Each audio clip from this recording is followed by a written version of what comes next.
Pero what's amazing about network marketing status is you only pay a distributor once there's a sale that was made.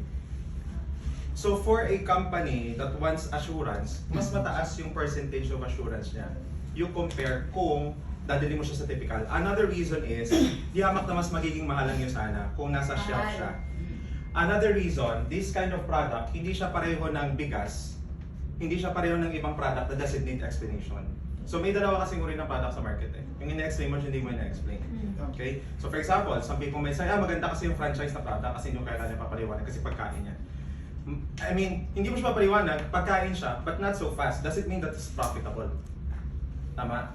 So what Isana did, kailangan niya ng someone to explain the person how amazing the product is. And you can only do that through a network marketing platform where the moment that I shared, I get paid through that.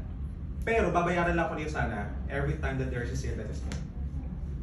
That's the reason kung bakit nilagay through network marketing platform. Now, network marketing is only bad. Network marketing will only be bad if hindi tama yung sinasabi mo. You're exaggerating the claims. Yes. Yun talaga yun. Kasi sa totoo lang, it's just a mode of distribution eh. I talk to you, we have an agreement, as long as ako, tama yung sinabi ko sa'yo. Tama? Tama? So there's nothing wrong with network marketing as network marketing.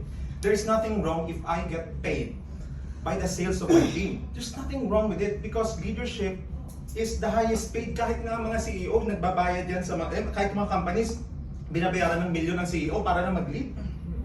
Tama? Right? For example, magkano ang sweldo ng CEO ng Starbucks? $100 million?